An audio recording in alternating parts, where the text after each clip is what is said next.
Alô, galera goiana, aquele abraço, sejam bem-vindos ao Futebol 62, é sempre uma grande satisfação contar com a sua audiência, é sempre muito bom tê-lo por aqui. Eu chego com mais uma edição do Dois Toques, esse programa que está ganhando corpo, diariamente a gente sempre subindo vídeos para vocês aqui dos Dois Toques. Hoje, esta edição será feita por mim e pela Ana Lívia Dias, e o nosso tema será o valor das camisas dos clubes de futebol. Vamos aproveitar esse lançamento da nova coleção de camisas do Goiás, para a gente falar deste valor. Se é um valor justo, se não é um valor justo, enfim, vamos debater isso a partir de agora, ao lado da nossa Ana Lívia Dias. Olá, Ana, tudo bem? Que bom ter você aqui no Dois Toques. Daqui um dia você já vai estar comandando esse quadro aqui também, né? A gente vai fazendo aqui um rodízio entre os comentaristas, mas sempre levando para você, torcedor, uma opinião embasada, uma opinião de qualidade sobre os temas que envolvem o futebol goiano. Mas é muito bom ter você no Dois Toques também, Ana. Olá, Jurliezer, é um prazer estar aqui nos Dois Toques. Acompanho sempre com o nosso Charlie Pereira, agora com o André Isaac. E vamos lá, falar sobre esse tema que vem movimentando, né, as redes sociais, essas camisas dos times de futebol. Exatamente. Ana, você até fez uma matéria, né, para o canal, subiu um vídeo nessa semana falando desse lançamento da camisa do Goiás. Só para a gente confirmar, os valores são duas linhas, né, vamos dizer assim, uma linha de jogo, uma linha chamada de torcedor, a linha de jogo 449, a linha de torcedor 369.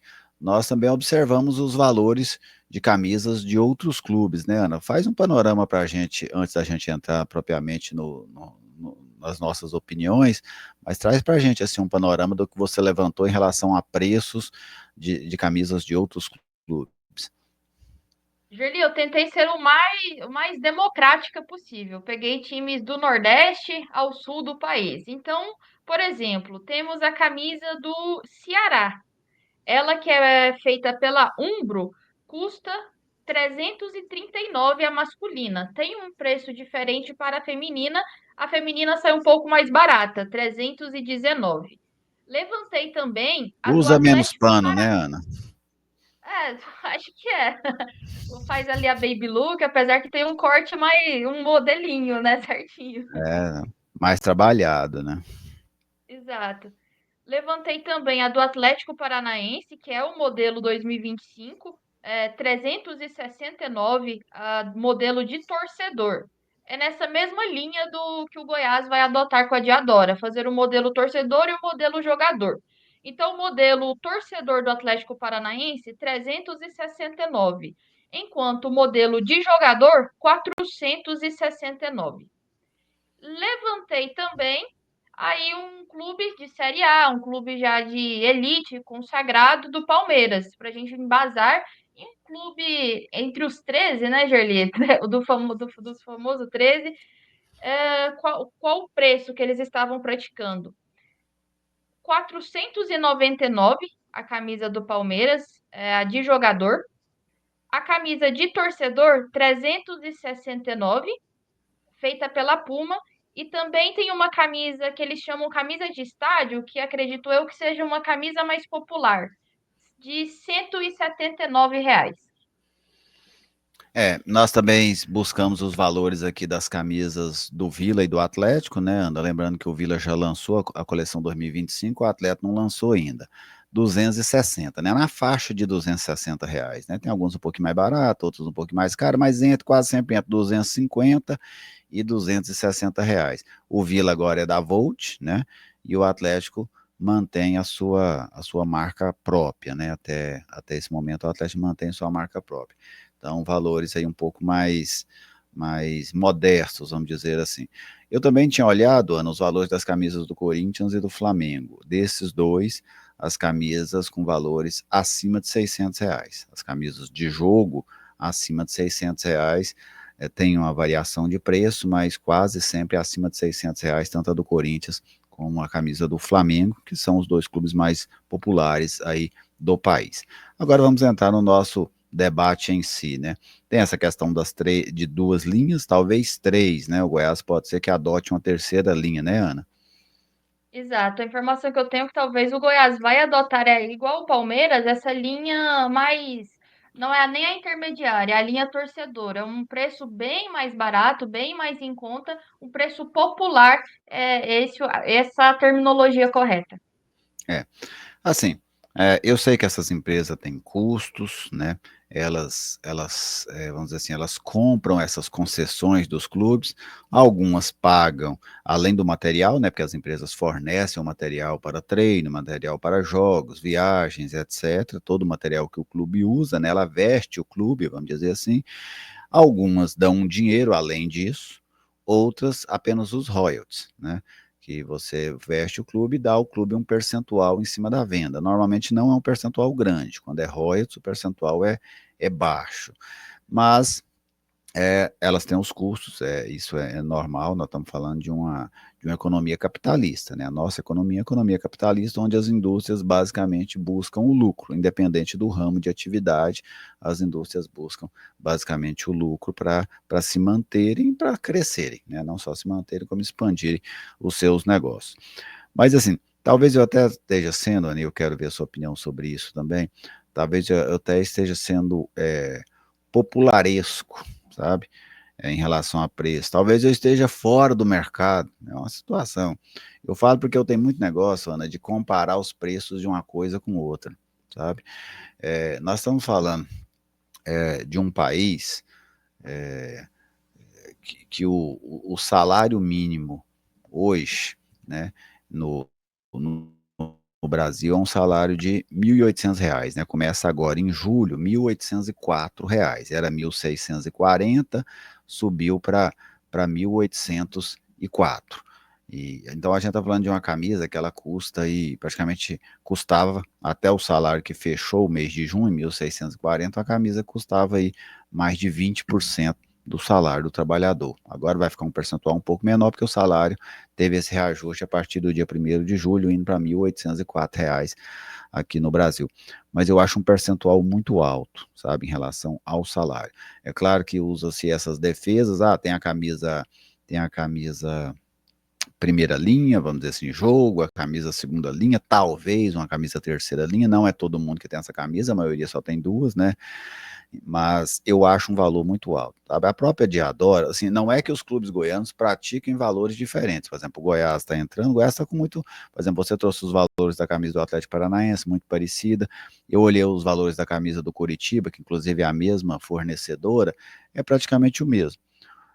449 a camisa de jogo, 369 essa camisa de torcedor. E lá ainda tem uma questão que é uma camisa de tamanho extra. Imagino que sejam para pessoas que precisam de uma camisa um pouco maior, é R$ 509, essa lá do Curitiba, mas é esse tamanho extra, os tamanhos tradicionais, vamos dizer assim, a camisa custa 449, que é o mesmo valor. Então, é uma prática da empresa, né? Ela dá esse valor próximo, mas eu acho um valor alto, sabe? Sinceramente falando, eu acho um valor alto. Eu não consigo ver uma empresa gigante como essa, que trabalha numa linha de produção de milhares de camisa, porque a mesma costureira que costura para o Curitiba, ela costura para o Goiás e para qualquer outro.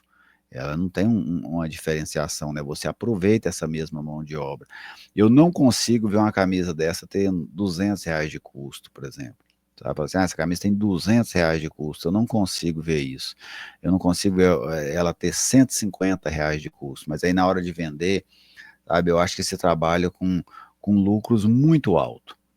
Cada um põe o preço no seu produto, né? É demanda de mercado. Cada um põe o preço no seu produto.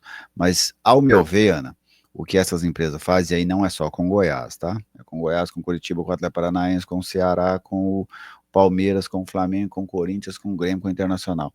Para mim, elas extorquem a paixão do torcedor. Os clubes hoje, na verdade, eles concedem às empresas, a essas fabricantes de material esportivo, concedem a elas a permissão para extorquir o seu torcedor. Porque, para mim, esses valores praticados são valores que disso. Claro que tem gente que assim, ele tem o prazer de dizer que comprou uma camisa. Quanto mais caro, parece que mais prazer dá nele, né? É uma vaidade, né? Nossa, eu tenho a camisa de jogo do Goiás, eu tenho a camisa de jogo do Vila Nova. Eu acho os valores do Vila e do Atlético bem mais razoáveis, sabe, para o torcedor. Não é barato, mas são valores bem mais razoáveis. Mas hoje, quando a gente fala de camisa próxima a R$ 500, superior a R$ 500, eu acho um valor muito alto. E você, Ana, como é que você vê essa situação, esses valores, o acesso do torcedor a esses produtos, né? Porque quem é que vai comprar essas camisas? Fica essa pergunta e eu passo ela para você. Gerli, eu vou tentar não ser muito ácida na minha resposta, mas eu vejo uma desconexão dos clubes com a realidade do país, com a realidade dos seus torcedores e com a realidade do próprio clube. Estava pensando aqui o que jogo que o Goiás esgotou a carga de ingressos do estádio Elie Pinheiro. Ali, 14 mil pessoas. Em nenhum. Talvez esgote agora contra o Criciúma, nessa temporada de 2025.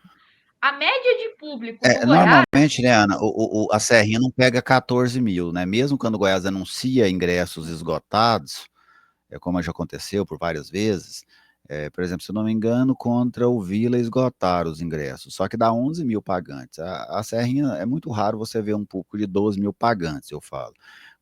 Tem capacidade para 14 mil e alguma coisa, aprovado pelo Corpo de Bombeiros, mas normalmente, mesmo quando o Goiás anuncia, os ingressos estão esgotados, você vai ver o público pagante, é na faixa aí de 11 mil torcedores. Mas Pois é, continue então, sua linha de raciocínio. não, tranquilo, foi bom até porque diminuiu ainda em 3 mil, né? Então a gente está falando para um público de 11 mil pessoas que consomem o Goiás diariamente. Se pegar a média de público do Goiás nesta mesma linha, até a oitava rodada, números oficiais, foram 7 mil, uma média de 7 mil pessoas na Série B. Uma camisa a mais de R$ 400, a camisa de jogo, é pensar que 7 mil pessoas de um universo vai ter o poder aquisitivo de comprar. É uma desconexão que o clube não está conseguindo nem lotar o seu próprio estádio em um número razoavelmente baixo de capacidade para um número estratosférico de camisa. Um número que se compara a Palmeiras, que esgota o Allianz Parque, mas aí Palmeiras é uma comparação muito grande. Vamos para o Ceará. A média de público do Ceará hoje é 23 mil pessoas no Castelão. Tem a questão de ser uma Série A gente leva para o Criciúma, que também está com uma média de público maior. Então, Gerli, até nessa lógica capitalista, eu vejo uma lógica um pouco distorcida.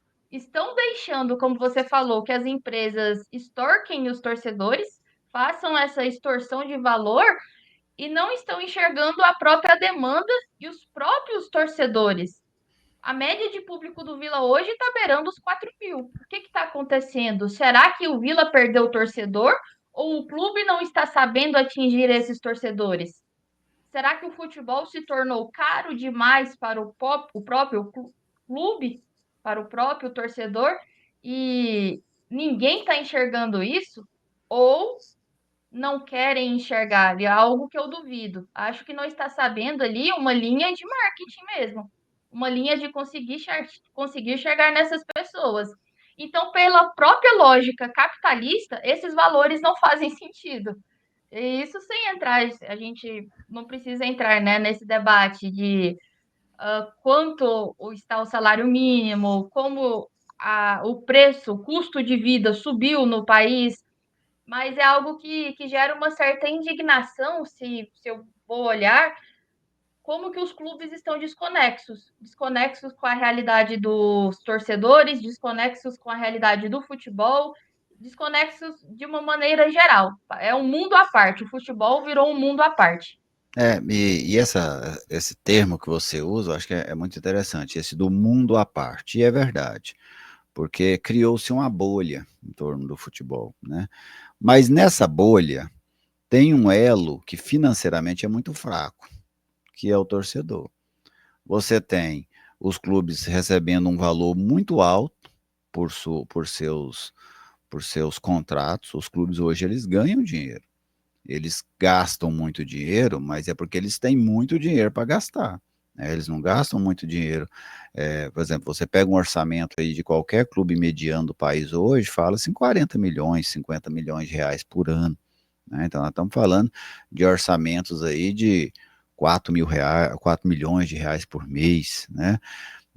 Você tem jogadores que recebem, principalmente na Série B, salários muito acima do padrão da sociedade, só que você tem um torcedor.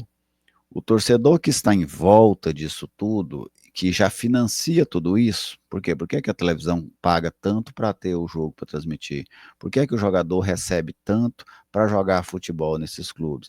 É porque tem gente que consome isso, né? E essas pessoas que consomem isso, elas não têm condições de acompanharem esta bolha, essa bolha extrasocial, né? Então, ao meu ver, e alguns tentam, né? É claro, por exemplo, o Goiás vai lançar suas camisas agora, o Curitiba lançou, o Atlético Paranaense lançou, o Flamengo, vários compram. Tem alguns que têm condições para isso, né? Que fazem parte de uma de classes mais privilegiadas, mais abastadas da sociedade. Ok, mas essas classes sempre foram minoria. As classes mais abastadas da sociedade, desde que existe essa pirâmide social, a pirâmide é justamente isso, porque o cone lá em cima sempre é mais fino do que a base. E o que engrossa o futebol não é a ponta da pirâmide, é a base. Então, para mim, os clubes, eles já automaticamente, eles afastam a maioria dos seus torcedores. Quando você põe uma camisa aí de R$ 500, R$ 600, R$ 400, você já corta a maior parte da sua torcida. Você já deixa ela fora do processo. Aí se cria essas linhas secundárias, até terciárias em algum caso, para tentar atingir esse torcedor. Mas eu vejo o futebol brasileiro passando por um processo de elitização, que já se passou em vários outros. Ah, se não dá conta, não vai, né? É um discurso muito usual. Ah, o futebol é caro, se o torcedor não dá conta, ele não vai.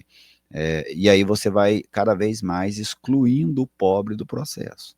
O torcedor pobre ele é excluído do estádio, ele é excluído de comprar os produtos do clube, ele vai ficando, ele é automaticamente conduzido a ver os jogos pela televisão e comprar camisa no camelô. Ele é empurrado para isso. Às vezes mesmo que ele não queira, mas ele quer andar com a camisa do clube dele, ele não dá conta a pagar, ele tem que ir lá num camelô acabar comprando a sua camisa para poder trajar, né, a sua simpatia, o seu amor por este ou por aquele clube. Mas é uma realidade dura para o torcedor. Vamos ver nos números, né? Depois a gente, quem sabe, consegue um levantamento, apesar disso ser uma caixa fechada, é difícil você ter dados precisos dessas vendas dessas camisas, não só aqui em Goiás, no inteiro, mas a gente é um processo que me incomoda, sabe? Assim como, por exemplo, hoje eu vejo o Maracanã. Você não vê pobre mais no Maracanã. Ele não vai ao Maracanã, ele não vai ao Allianz Parque, que você citou há pouco, ele não vai na Arena do Corinthians. O pobre está sendo, tempo a tempo, colocado de lado no futebol. Ele cada vez mais é afastado pelo lado. Aqui em Goiás, felizmente, ainda temos preços populares. Os preços dos nossos ingressos, eles são muito abaixo da média nacional. E isso é algo positivo, pois o torcedor de menor poder aquisitivo, ele ainda pode ver o seu clube de coração aqui em Goiás. Vamos ver por quanto tempo vai durar isso. Quer fazer mais alguma consideração, Ana? Já que você abrangeu também para essa permanência, né, dos clubes, eu acho que o que não estão enxergando é esse cone, que é uma pirâmide muito delimitada e uma hora isso pode ter um preço caro, eu diria. O pobre, como você cita, que geralmente move o futebol, cria a paixão, é difícil você criar elos, né, com a nova geração. Essa nova geração está ficando sem elos, porque não está tendo a camisa do seu clube, não está tendo a experiência de acompanhar o time tanto no estádio Ele Pinheiro, no Oba, no estádio Antônio Ascioli, até porque uma ida a esses estádios não fica só no ingresso, tem o lanche que é caro. Você é pai, né, Gerli? A É, pipoquinha ali, a pipoquinha, o refrigerante, cobra. Então, a longo prazo, eu vejo que pode ser muito prejudicial para esses clubes essa elitização do futebol. A caixa de Pandora, como você mesmo falou, a gente vai descobrir talvez daqui uns 20 anos, mas não é um cenário positivo. É.